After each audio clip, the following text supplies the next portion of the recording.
Good evening. Welcome to our Clean Cars Minnesota Rulemaking Information Session. I'm Maggie Winger. I'm an Air Policy Planner at the Minnesota Pollution Control Agency.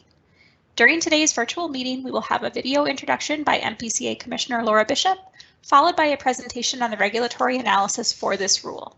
This is where we present information that supports why our state meets these rules and the benefits they would provide. Following the presentation, we will address questions from participants using a Q&A chat feature. Please note the rulemaking process has now entered a new phase where interested persons need to share comments directly with an administrative law judge who is overseeing the process.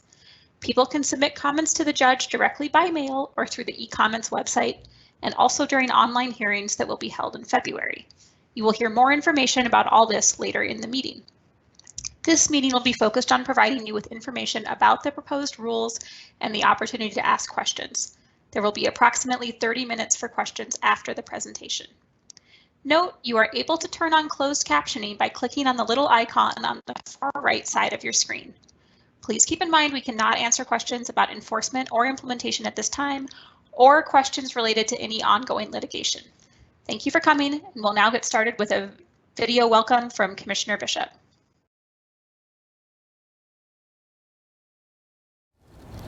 Hello, and welcome to the Minnesota Pollution Control Agency's public information session about the Clean Cars Minnesota rulemaking.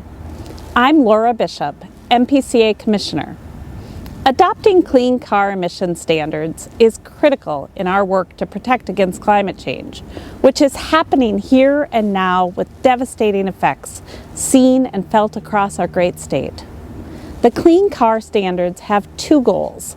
The first is to reduce greenhouse gas emissions, which is the leading cause of climate change. The second goal is to provide Minnesotans with more choices when purchasing cleaner electric and hybrid vehicles. Transportation is currently the largest source of greenhouse gas emissions in Minnesota, and light and medium duty vehicles, meaning the cars, trucks, and SUVs we drive each day, produce more than half of all transportation emissions in Minnesota. To address climate change, Minnesota has set ambitious goals for reducing greenhouse gas emissions. Our goals are outlined in the Next Generation Energy Act, passed with bipartisan support in the Minnesota legislature and signed into law by Governor Tim Pawlenty in 2007. The act requires the state to reduce greenhouse gas emissions by 15% by 2015, 30% by 2025, and 80% by 2050, all from a 2005 baseline. But so far, Minnesota is way off track. Emissions have only decreased by 8% overall since 2005. That means we missed our target in 2015, and at this rate, Minnesota is not on track to meet future goals either. In fact, data from recent years shows we're heading in the wrong direction, and emissions will continue to increase unless we take immediate action. We began the Clean Cars Minnesota effort in September 2019. Governor Tim Walz urged the agency to take action beyond federal vehicle emission standards and adopt the clean car standards that are used by more than a dozen states across the country, including Colorado, Maine, and Washington. Also in 2019, state agencies, including MPCA and the Minnesota Department of Transportation, had just wrapped up a major study of how to reduce emissions from transportation. According to public input gathered for the Pathways to Decarbonizing Transportation report, Minnesotans want and expect action from state leaders for cleaner, lower carbon transportation options, including adopting clean car standards. The proposed rule would allow Minnesota to adopt two vehicle emission standards that only apply to new vehicles for sale in our state. It would ensure Minnesotans who are shopping for a new vehicle will continue to have access to the cleanest cars, trucks, and SUVs available, and more electric vehicles to choose from.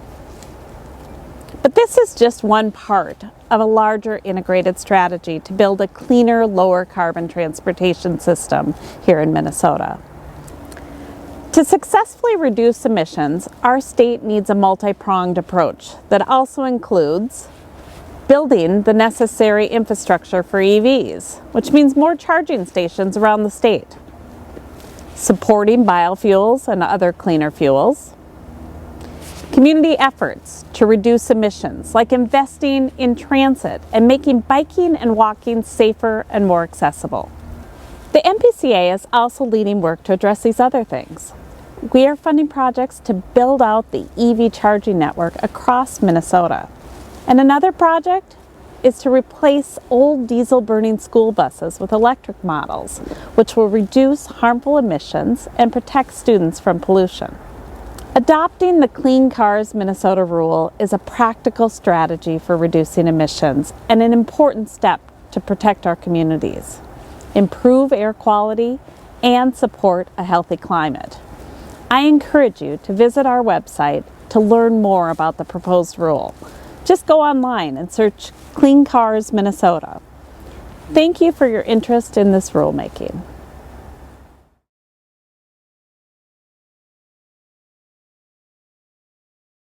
A copy of this video of the Commissioner is available on our MPCA Clean Cars Rulemaking website, where we have also saved a copy of the slides you will see in our presentation today. In addition, a recording of this entire virtual meeting, including the Q&A session, will be available on our website following the meeting. Before turning the meeting over to Amanda Smith, who will take us through the presentation, let's review guidelines for this virtual meeting and what you can expect as a participant. If you are joining this meeting on a smartphone, computer, or tablet using the link provided, you will hear presenters speak and see any content they are sharing. You can submit questions during and after the presentation using the question and answer chat feature on the right side of your screen. If the Q&A chat window is not open, select the Q&A icon in the top right corner, then type your question in the chat window. We will hold all questions until after the presentation. And remember, you can turn on closed captioning by clicking on the icon on the right side of your screen. If you're calling into the meeting using the phone number provided, you will hear presenters speaking, but you will not be able to ask questions during the presentation or see any slides or other content being shared. We will do our best to describe what appears on the slides, and when it comes time for the Q&A session, we will read the questions and our answers out loud. If you have access to the internet and would like to view the slides and follow along, open a browser window and search the phrase Clean Cars Minnesota Rulemaking. That should bring you to the right web page. Then scroll down to Public Information Sessions. A PDF file of these slides is available there. Please note all participants in the meeting will remain muted throughout. This means that MPCA staff cannot hear you if you ask a question out loud. A few other reminders. We will do our best to answer as many questions as we can during the allotted time, but please note that we will not be able to answer certain types of questions. For example, those related to enforcement or implementation of the proposed rule, or any that would relate to ongoing litigation. In addition, MPCA staff cannot take rulemaking comments during this information session. Your comments should be submitted directly to the administrative law judge through the Office of Administrative Hearings. We will explain how to do this at the end of our presentation, so please stay with us. I would now like to introduce Amanda Smith, who will take us through the presentation. Hello, can you see me and hear me?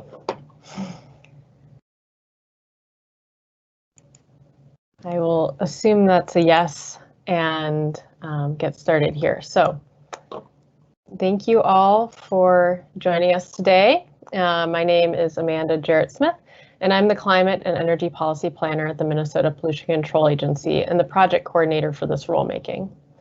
Thanks again for joining us today to learn more about the Clean Cars Minnesota rulemaking.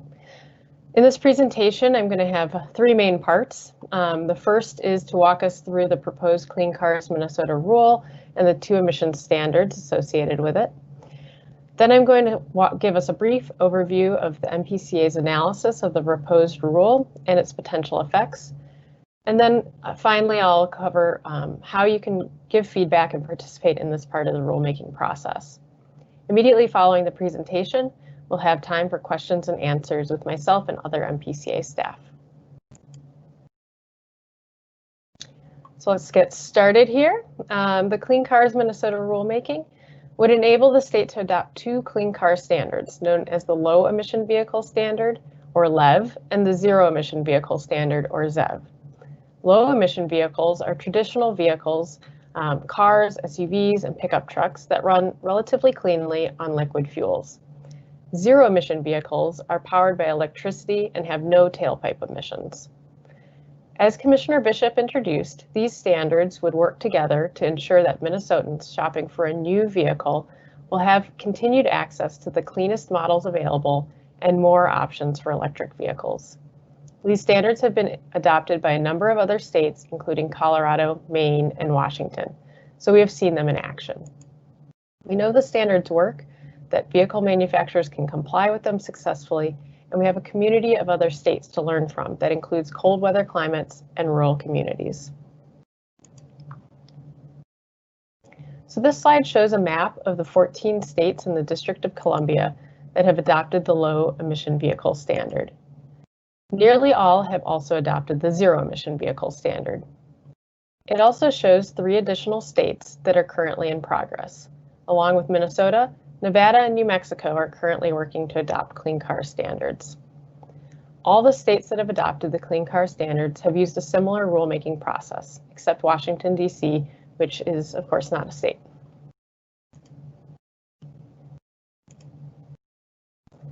The low emission vehicle standard, or LEV, sets limits for tailpipe emissions, tailpipe pollution from auto manufacturers, meaning it regulates the amount of greenhouse gases and other harmful air pollution that new vehicles can emit. The standard is nothing new. The auto industry has been successfully meeting this standard since 2012. LEV certified vehicles are already what's for sale on Minnesota lots. In fact, because the federal standard and the LEV standard were the same between 2012 and until 2020, all new vehicles sold in Minnesota over the last 8 years have been LEV certified vehicles. Adopting the LEV standard now would preserve consumer access to these cleaner, more efficient vehicles that Minnesotans enjoy today. It's also important to note that the LEV standard becomes more stringent over time, which means it requires the auto industry to make incremental progress year over year in producing cleaner, lower emitting vehicles. The zero emission vehicle standard, or ZEV, works a bit differently. It requires auto manufacturers to deliver more zero emission vehicles for sale in Minnesota, increasing each year. So here we're talking about battery electric vehicles and plug-in hybrid electric vehicles. The exact number of vehicles is linked to the automaker's overall sales within the state. And like LEV, the standard also calls for incremental progress over time, not sudden overnight change. Right now, there are simply more makes and models available in ZEV states than we can easily acquire here in Minnesota. 2 examples we hear about a lot are the Subaru Crosstrek Hybrid and the Kia Niro EV. Both of these are electric SUV options that aren't offered in Minnesota currently. Auto manufacturers are investing billions of dollars to develop this technology and bring new makes and models to the market. This slide includes an image of the Ford F-150 electric model, which is just one example among many of new electric SUVs, crossovers, and pickup trucks that are coming down the pike. In the past, we've been on the tail end of receiving new makes and models of electric vehicles, but we want to ensure that Minnesota is on the forefront of receiving this new innovation in the future. There's a potential knock-on effect too. More EVs on the market here could lead to more used EVs becoming available in our secondary markets as well. So this slide lists some basic facts about the proposed Clean Cars Minnesota rule. It would apply to new light and medium duty vehicles only. So it does not apply to off-road or heavy duty vehicles or equipment like farm equipment or semi-trucks. It does not apply to existing vehicles or used vehicles and does not require anyone to get rid of a vehicle they already own. It does not require emissions testing. The proposed rule does not require any individuals to purchase an EV and does not eliminate popular vehicles like SUVs or pickup trucks. Now this slide shows the possible timeline for implementation if the proposed rule is approved for adoption by the administrative law judge and the MPCA completes our rulemaking process in 2021. The federal government would also need to restore California's waiver under the Federal Clean Air Act before implementation could begin. As the timeline illustrates in the green section, the Federal Clean Air Act requires a 2-year waiting period between adopting and implementing the Clean Car standards. This means that there is a considerable time built in for auto manufacturers to plan and prepare before standards would go into effect in Minnesota.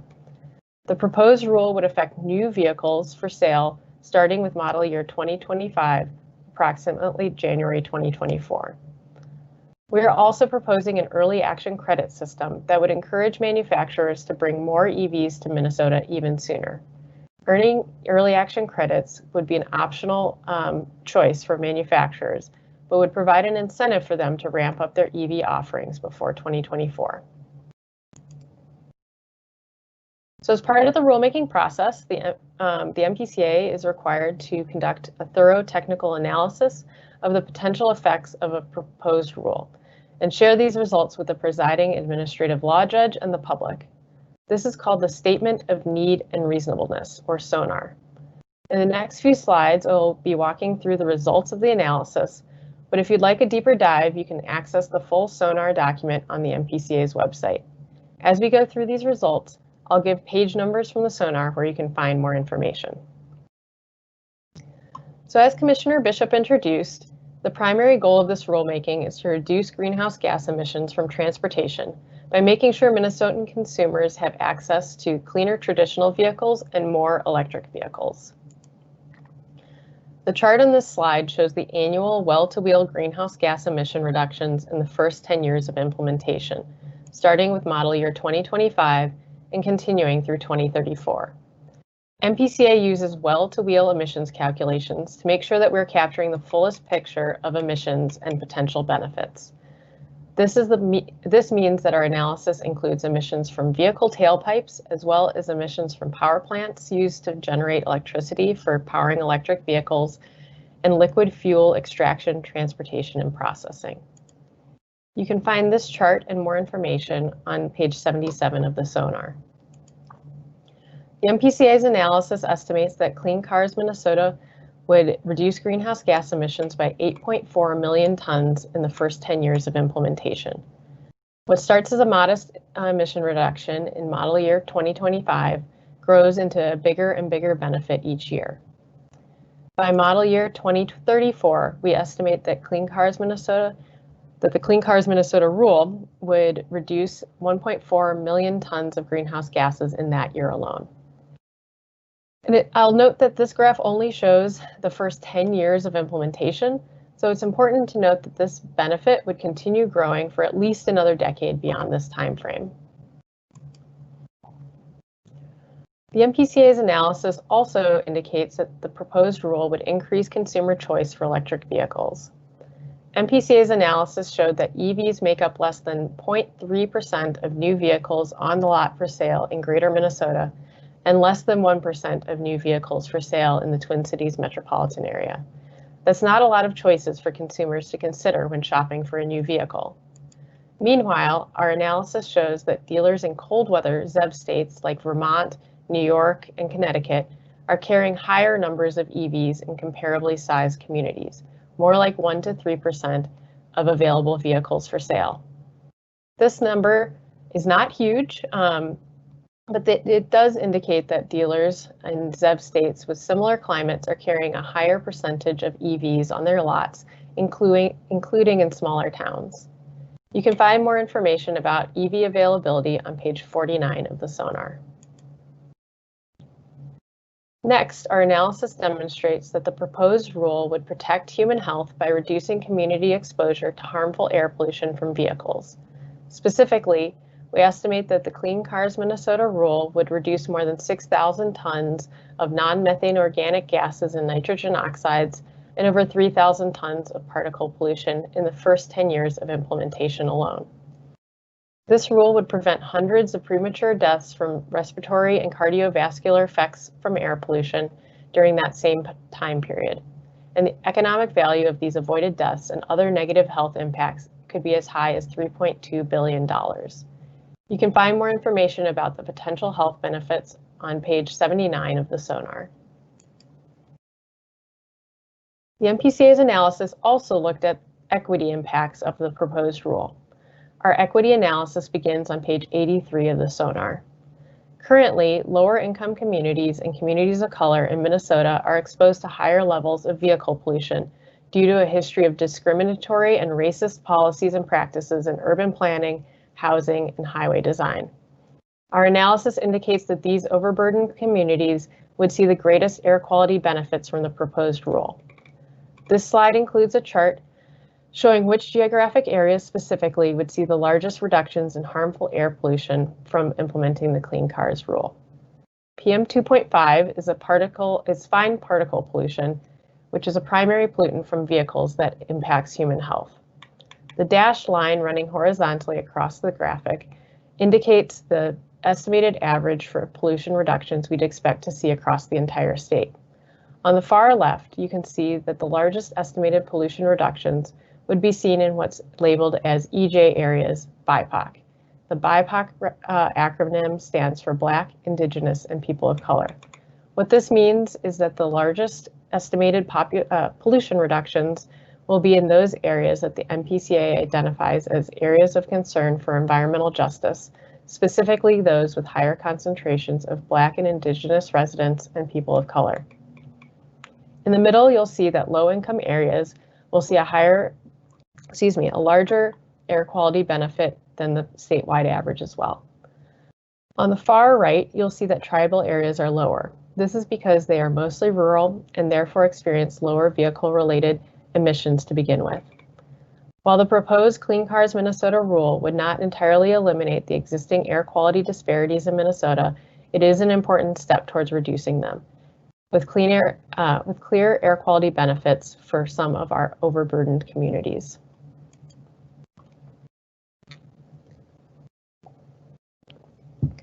Finally, I want to cover what the MPCA's analysis found in terms of potential costs and benefits for consumers who purchase a new vehicle after the Clean Car standards have been implemented.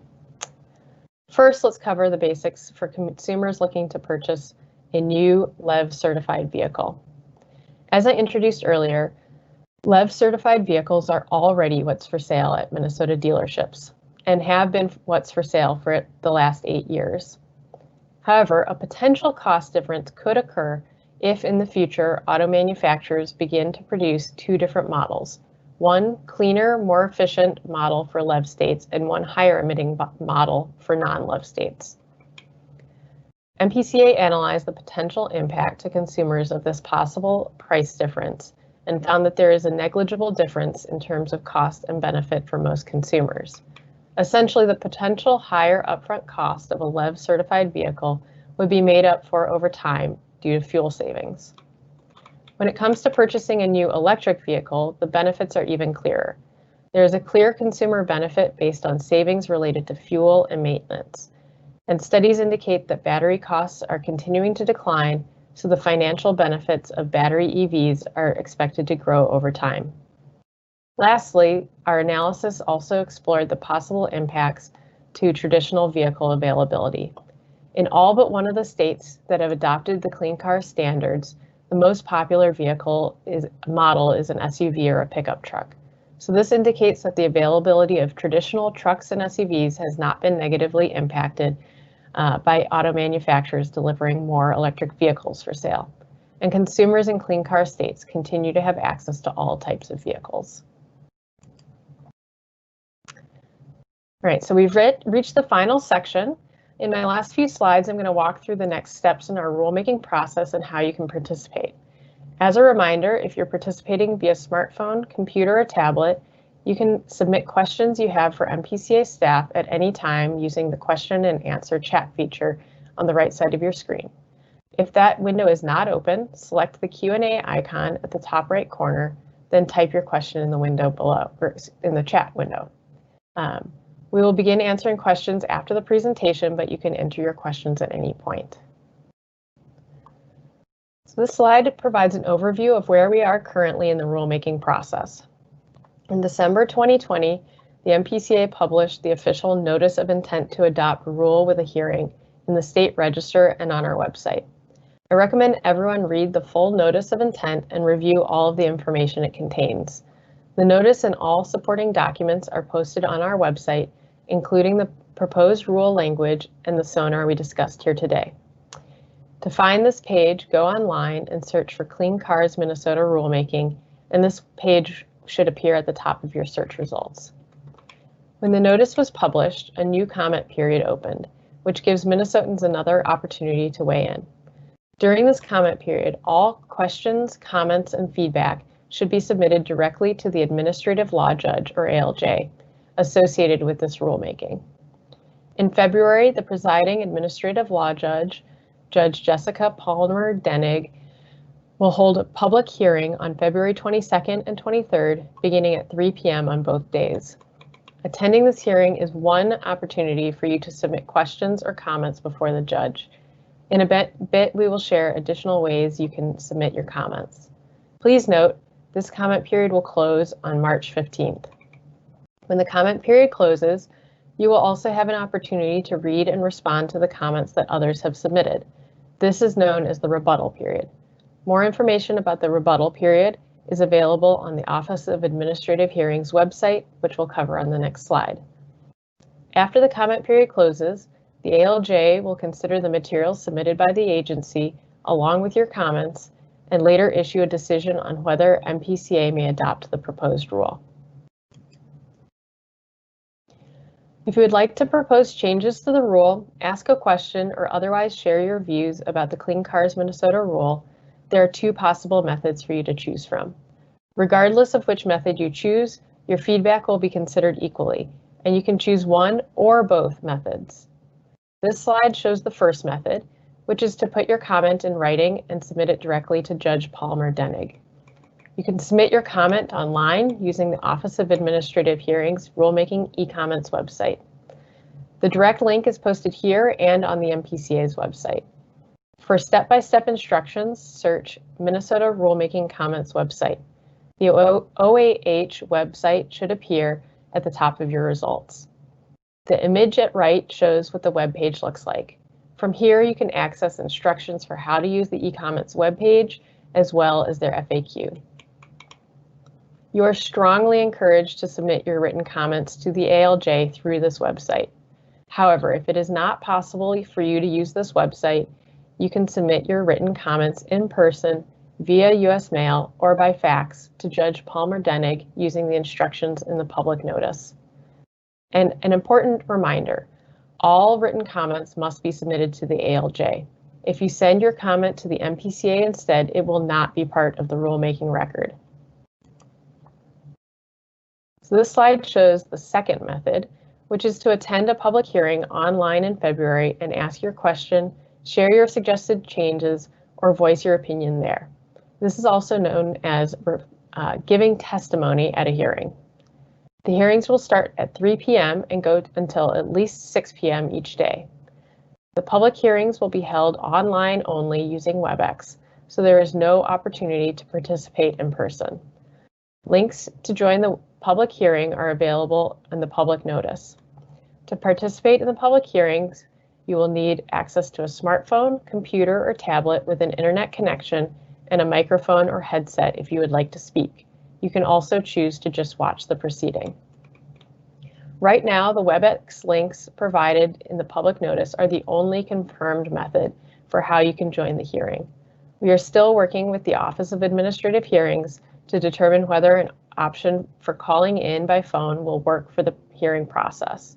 When we have more information, we will post additional details on the rulemaking webpage. And so thank you for joining us today. We're now going to begin the question and answer portion.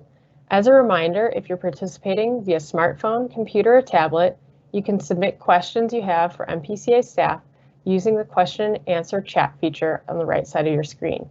If the chat box is not already open, select the Q&A icon at the top right corner and then type your question and submit. Thank you, Amanda. Before we move into the Q&A, a couple quick reminders. Again, every attendee is muted, so we can't hear you if you're talking. Please use the chat box. We may group questions together that are on the similar topic, and we'll cover as many questions as we can.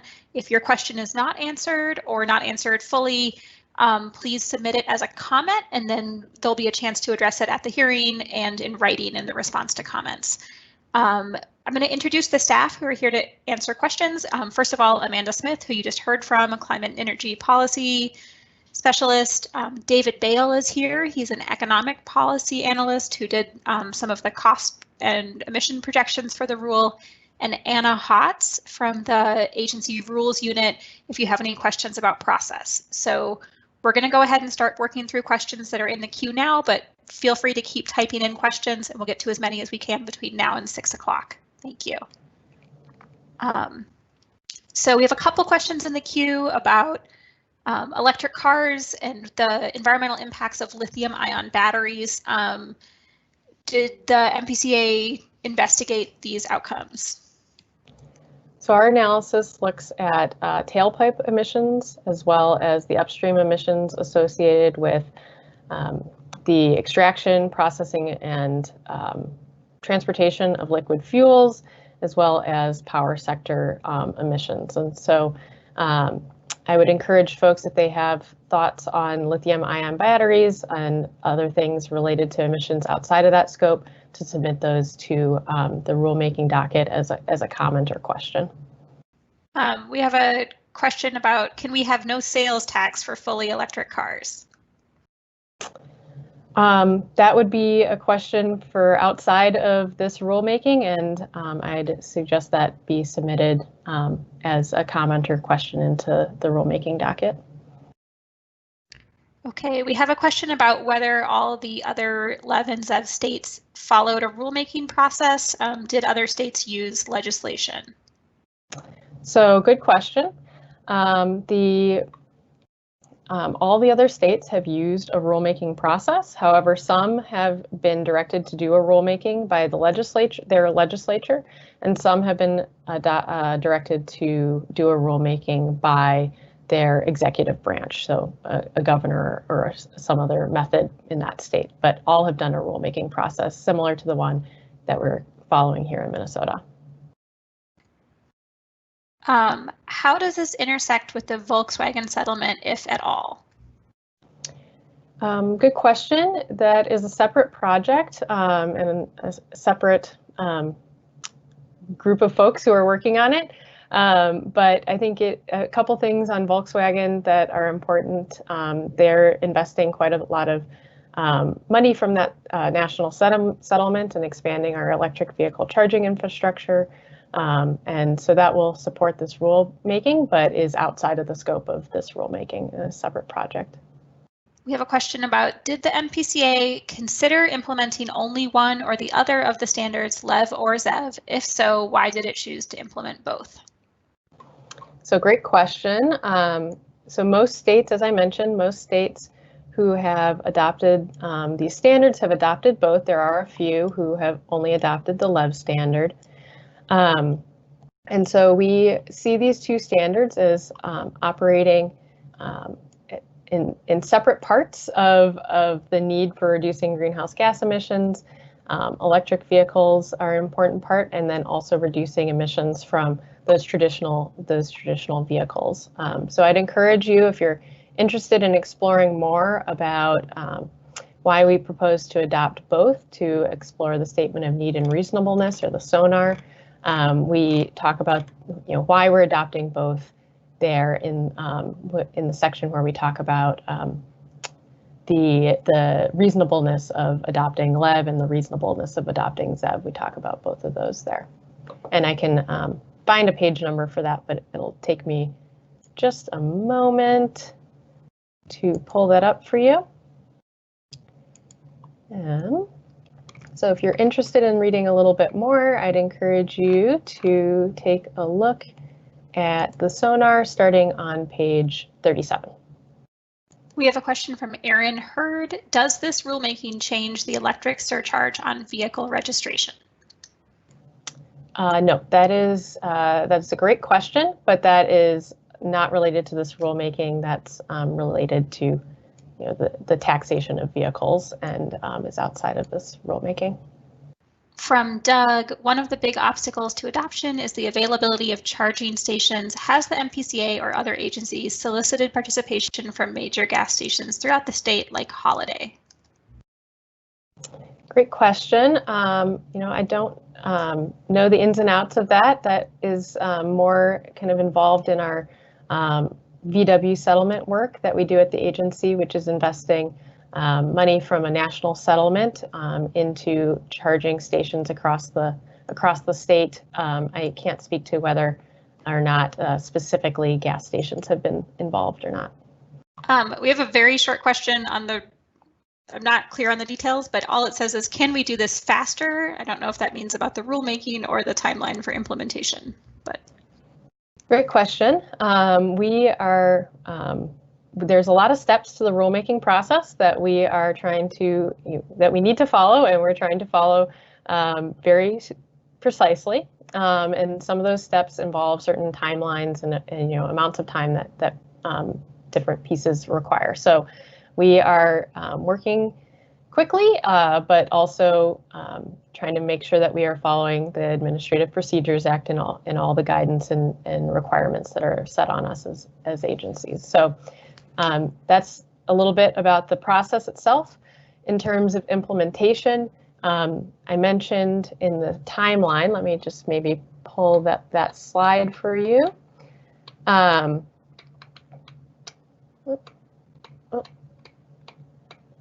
It's a little bit farther back than I thought.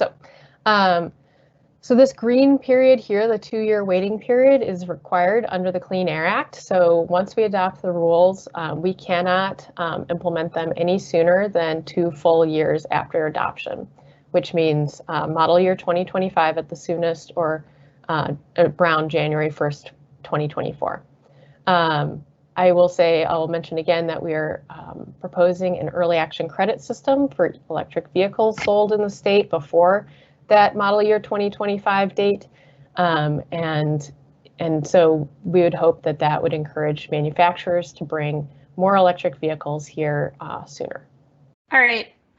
Again, if you feel like we did not answer your question or you want more detail, you can submit any questions as a comment to the rulemaking record at the e-comment site, and we will answer in writing and the judge will review that process. So that is an option if we misinterpret anything that's in the chat box. I know this is a little less comfortable or less easy to tell what is working. We have a question from Scott Lambert. The Biden administration is ordering the EPA to revisit fuel efficiency standards and emissions.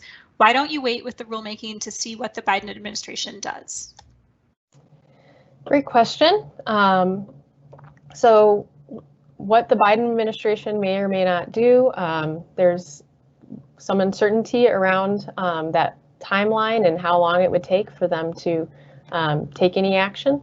And so what we want is to pursue this rulemaking and have these rules set here in Minnesota to provide certainty for Minnesota that these are the rules that will be implemented here in our state.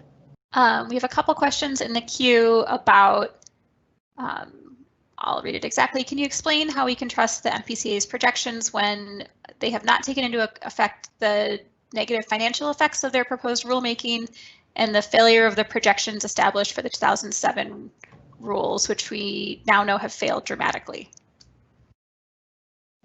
I'm going to look at that in a little bit more detail so I understand the scope of the question.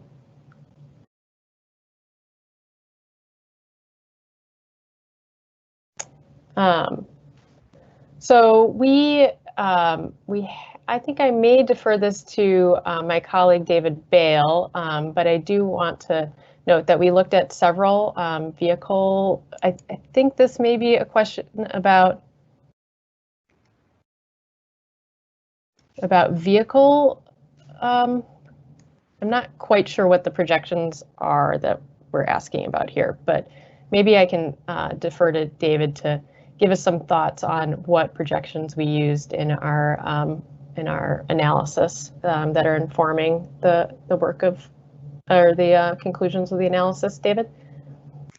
Yes, thank you, Amanda, and thank you for the question. I also am a little confused by the question. So the suggestion that we have not taken into account the negative financial effects of the proposed rulemaking, I would say that's exactly what we've tried to do in our consumer impacts analysis, which you can read about in the SONAR, I think starting on page 70. So we've tried to think of all the different financial impacts on consumers who purchase vehicles, including the purchase cost of vehicles, the costs of fuel, the costs of maintenance, the costs of insurance, the costs of taxes, sales taxes, registration taxes. So we have tried to take into account anything that will affect the pocketbooks of Minnesota vehicle purchasers in our analysis. What I may have referred to yesterday that the questioner might be referring to is that we did not take into account concerns over vehicle ranges for electric vehicles in our analysis, and that is not a a financial impact in terms of affecting Minnesotans' pocketbooks, and that we did not we did not consider that a financial cost. So that may be what is being referred to, but that's what I'll say about our kind of financial analysis. And I also don't know what the 2007 projections that the questioner referred to. So I think to wrap that up, I think that I'd encourage the questioner to submit this question and any information that they have that they're alluding to the rulemaking docket, so that we can provide a robust answer to their question and understand their comment if they have a comment. So I'd encourage you to do that. Thank you. All right, we have a question from Elizabeth W. saying, this is so sensible. Curious why auto manufacturers are not currently providing more EVs. Do they think the market isn't interested? Do they watch what's happening in the states who have this rule? So I don't want to speculate on what vehicle manufacturers, their process for making decisions around what types of vehicles and they might deliver to different states. We do know, though, that that manufacturers bring more electric vehicles, both more models and more quantity, to states that have these standards in place. And so we want to adopt these standards to ensure that those vehicles are brought here. Thank you. I think this is a process question. What if I already gave comments to another organization, i.e. 350mn.org or Sierra Club? I don't want to guess at what another organization is doing with comments that they may or may not be gathering. The process that we participate in is comments through the administrative law judge's, the Office of Administrative Hearings website. So I encourage people to submit comments there. Certainly, if you've submitted comments to another group, you can submit comments to the OAH website as well, and you can submit multiple comments to the OAH website. So you're not limited in number, and we would welcome any number of comments that you might have to go to the website or one of these other methods laid out here, or to testify at the upcoming hearings. Okay, we have a question on how will Biden's decision to rejoin the Paris Accord impact the need to do more than is currently planned? So we are acting based on Minnesota's stated goals that were developed and through our legislature back in 2007. The Next Generation Energy Act lays out goals for Minnesota that we are not on track to achieve right now. We have not achieved the 2015 goal, and we're not on track to achieve the future goals. So this rule is a state rule. It's one that we are proposing to adopt to achieve our state level goals. And so I can't speculate what the federal government might do or what might happen with the Paris Accord. But thank you for your question. We have another question from Scott Lambert. You don't know what the next version of the California rules will be, and first draft should be released later this year. Why don't you wait to see what the rules will be before you impose them on Minnesota? Great question. Thanks for your question. So what we are proposing here is to adopt the existing standards that go through model year 2025. If California chooses to adopt new standards beyond model year 2025, we at the state we here in Minnesota will need to decide whether or not those new standards, those future standards, make sense for Minnesota. So that would involve a new rulemaking, and it would involve a new analysis of the costs and benefits and the need and reasonableness of those proposed rules. So what we're doing here is we're proposing to adopt standards as they exist today, and we will consider any future standards when they come. All right, we have a question from Aaron Hurd. Does the MPCA have any data on how many Minnesotans have purchased EVs or PHEVs from out of state because they were unavailable in Minnesota? Is there a projection on how many of those sales would come back to Minnesota if we adopt these rules? Great question. We don't have that data, and so if anyone has information on that they would like to submit to the docket, we would encourage you to do that. Question on currently EVs are only practical for those who have at-home or at-work charging options, those who are upper class. Why not wait to mandate zero-emission vehicles until Minnesota has increased their public charging infrastructure? Great question. So I think there's a couple pieces there. The first and most important is that we are not mandating that anyone purchase an electric vehicle. So the purpose of the rule is to increase the availability of electric vehicles for people who wish to purchase an electric vehicle. So it doesn't require anyone to buy an electric vehicle if they don't want one. So I think that's a really important core thing for us to kind of all bear in mind. So that said, we are also working in other parts of the agency to expand electric vehicle charging availability across the state. I mentioned before the Volkswagen settlement, which was a national settlement, and and part of that settlement gave Minnesota millions of dollars to invest in opportunities to reduce vehicle pollution. Part of that is going towards expanding our electric vehicle charging infrastructure, especially around highway corridors across greater Minnesota. And those are being installed already, and we're continuing to grow that network. All right, we have a question. MPCA includes specific adoption of California's environmental performance label in its regulations, but California allows the federal fuel economy and emissions label to meet this requirement. Will this also be allowed by MPCA's rules? I would encourage that commenter to submit that as a question to the docket, and we can review that and provide a more robust answer at that time. Thanks. We have a question on where to get all of the information we talked about today. Again, you can open a browser and just type in Clean Cars Minnesota Rulemaking, and that will almost certainly get you there. And we'll also, yeah, minnesota.gov/clean cars. I don't have any other questions in the queue right now. We can give people a minute or two to see if there's anything people are still thinking about. Otherwise, oh, we have one coming right now. Has the reduction in gas tax been considered, which funds our infrastructure in the state? Great question. And I am going to call on and ask David if he could give us an answer to that question. David? Yes, thank you, Amanda, and I agree. That is a great question. We did analyze the impact of this rule on fuel taxes for the state of Minnesota, and the questioner is correct that this will result in lower fuel tax revenues for the state. That, of course, will also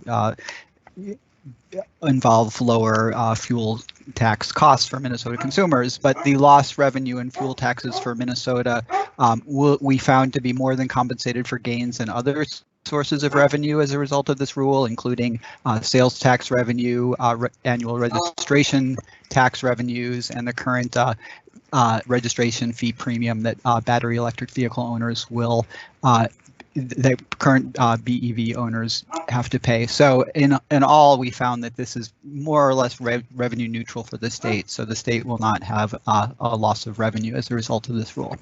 Thanks. Thanks, David. All right, we have a question coming in. I believe the majority of the states adopting California's clean car standards require inspection. Will Minnesota require inspection? If not, how will we measure the MPCA progress? Great question. So this rule does not require vehicle emissions testing. It is a requirement on vehicle manufacturers to deliver cleaner vehicles and offer them for sale here in Minnesota. So the issue of emissions testing is a whole separate part of the Clean Air Act and is not part of this rulemaking.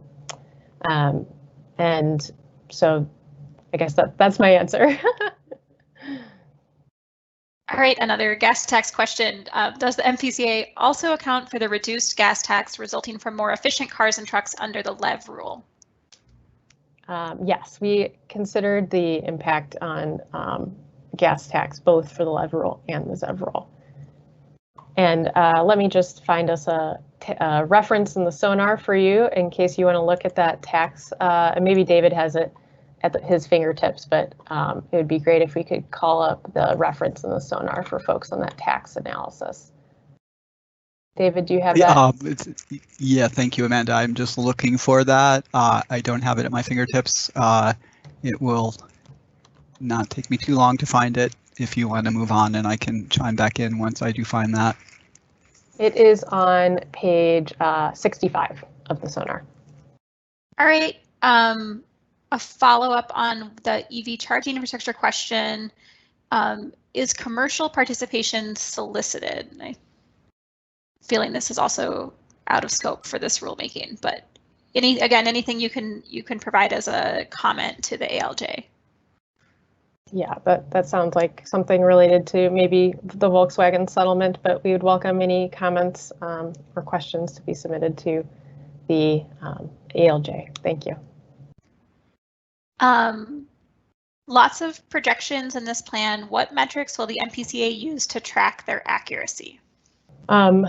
So we're not able to comment on how we're going to necessarily specifically be implementing the rule or enforcing the rule. So thoughts on those topics can be submitted as comments or questions to the rulemaking docket. Otherwise, beyond that, we have a robust greenhouse gas emissions inventory that we put together on a biennial basis, and that can be found on the MPCA's website. All right, we have a question on other LEV and ZEV states. You mentioned learning from Maine, Washington, and Colorado. Have they seen more EV options as a result of their new standards? And have they seen their greenhouse gas emissions go down? So we've learned from states that the standards are, the manufacturers are complying with the standards and that they are able to comply with the standards. And we have learned from states that electric vehicles, there are more options on their lots and that there are more makes and models available in those states. Beyond that, I'd encourage questions and comments on that topic more broadly to be submitted to the ALJ so we can review them as part of that process. Thanks. All right, the question queue is empty again. We'll give it one, as always.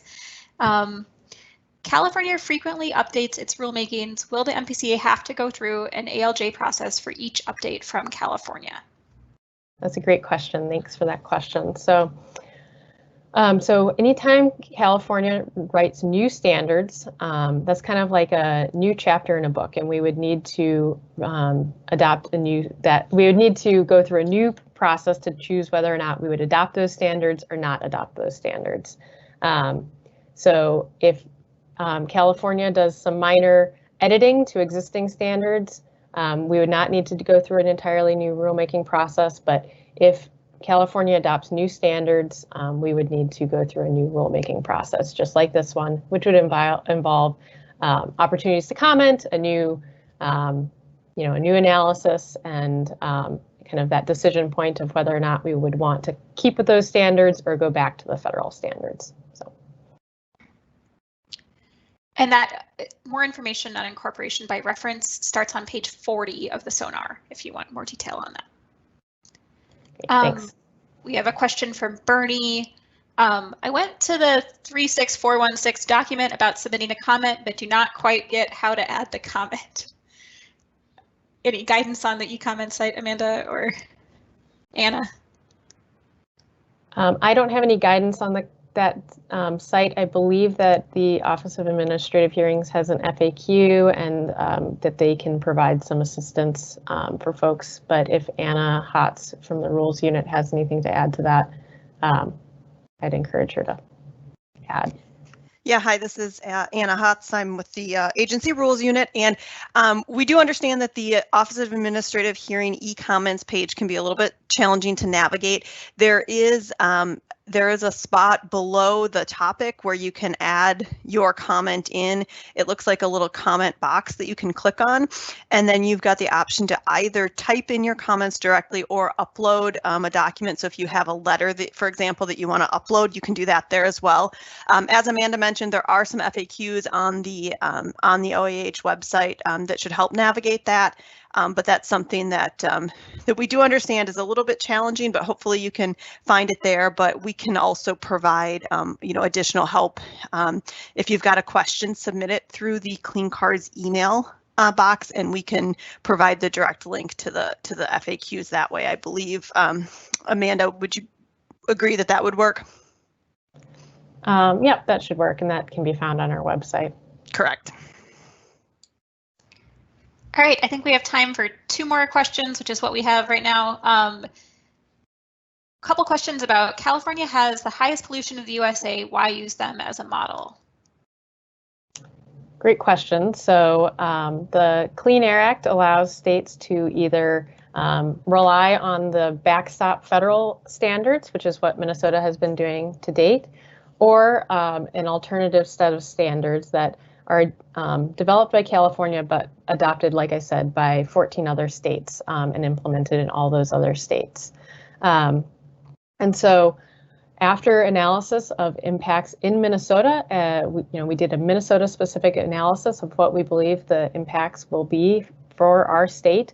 We determined that the rules would provide benefits to Minnesota and Minnesotans, and so that's why we're proposing to adopt the rule. And you can find, a robust, as we've mentioned throughout, the statement of need and reasonableness outlines the need for these rules and the reasonableness of the rules, as well as that analysis of the costs and benefits of the rule. And I'd encourage anyone who's interested in this to review that document. All right, 1 more question and then we'll wrap up. California has said they will prohibit sales of non-EV sales by 2035. Does this rule incorporate that prohibition? Great question. So no, this does not. This rule is about the standards that are in place right now. California's governor has made some statements about future, a future vision for their state, but there are no rules or regulations associated with that. And again, like I mentioned, if at any point California updates its rules, we would need to make a decision as to whether or not those rules make sense for Minnesota. So we are not adopting that right now. And Minnesota, we have, as kind of the commissioner introduced, we really see that electric vehicles as well as biofuels and other actions are kind of part of a portfolio of things that we need to do to achieve our Next Generation Energy Act goals and reduce greenhouse gas emissions. So that I just want to emphasize again that that is not part of this rulemaking, and what we're doing right now is adopting the rules that are on the books right now today. All right, thank you everyone for participating in our meeting today. Again, for more information, go online and search for Clean Cars Minnesota Rulemaking. That will take you to our main rulemaking webpage. That's where you can find a copy of the presentation we heard today, as well as a recording of this entire presentation and Commissioner Bishop's opening remarks. That's also where you will find a schedule of upcoming meetings, including the administrative law judge hearings in February. Again, please submit any comments or questions from today that did not get answered, did not get fully answered. Thank you again. Have a good night.